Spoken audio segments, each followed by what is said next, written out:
Sprout has new lore and I want to go over it. I was supposed to have this video out earlier, but I got into a car accident, so sorry for the wait. If you're new here, I made a video critiquing and rewriting Sprout because I believe that he was not an interesting character due to his lack of depth and the superficiality of his and Cosmo's platonic relationship. With the new Toon of the Week update, the developers told us the Sprout would be given a new lore video and new conversations.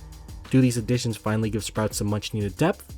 After watching the video and looking at the new conversations, I would say not really.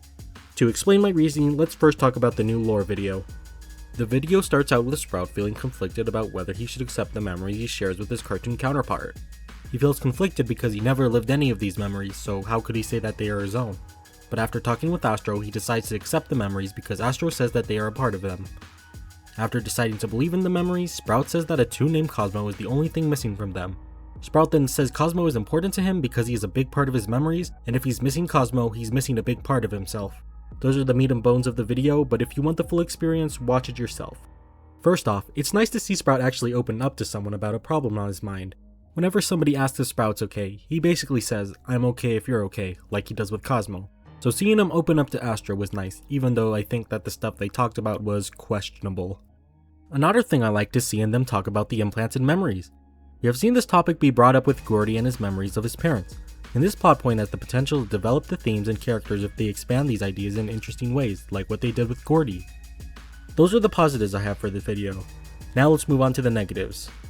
The main negative I have for this video is that it still doesn't give Sprout any thematic depth. One of Dandy's World's main themes is dehumanization. The founders are the villains of Dandy's World and they dehumanize the toons.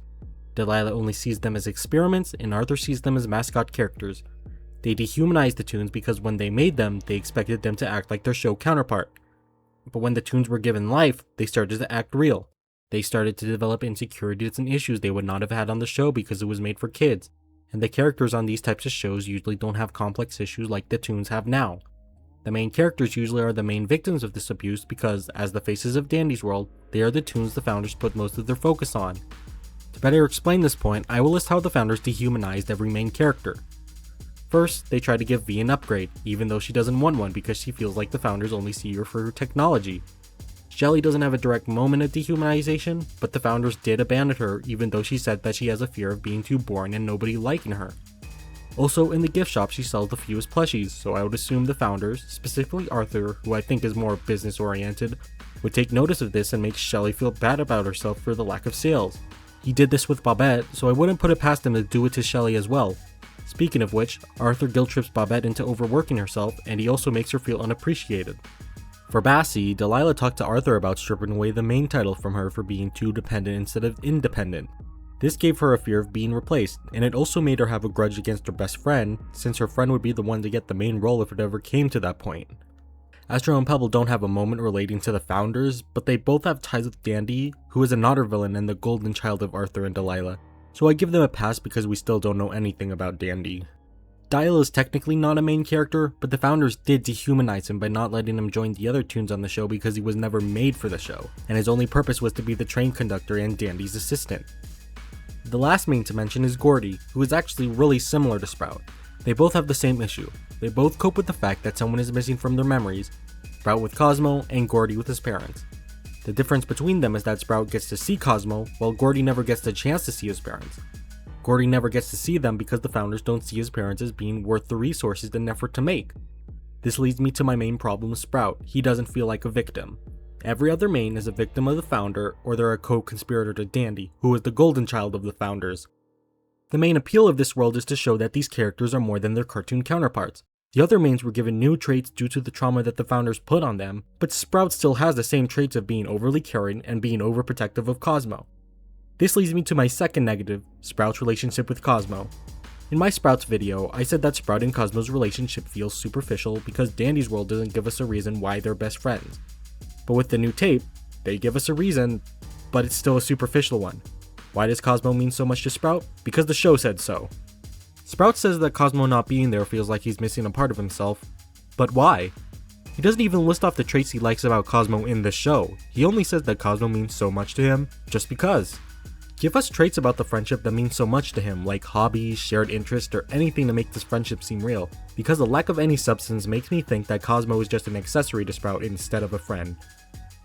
With that, those are my thoughts about the video. Let's now look at the conversations. First thing to mention is that there are no conversations with Sprout and Cosmo for some reason. They really like saying that Sprout and Cosmo are good friends, but they only have 2 conversations with each other. And the new conversations Sprout does get are not that interesting.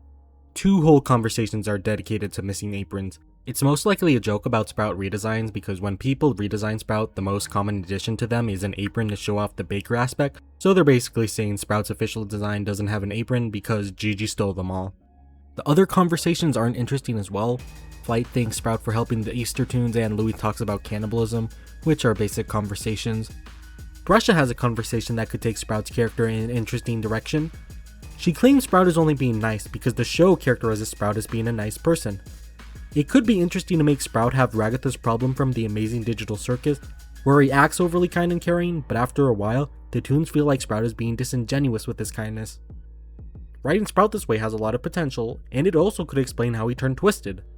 His description says that being lonely is what caused him to turn twisted, but we were never given a reason of how and why. If Sprout's overly kind personality pushes the other Toons away from him, it would explain why he snaps. The handlers wrote Sprout to be overly kind, and he trusted that, but after learning that this personality turns people away from him, he turns twisted.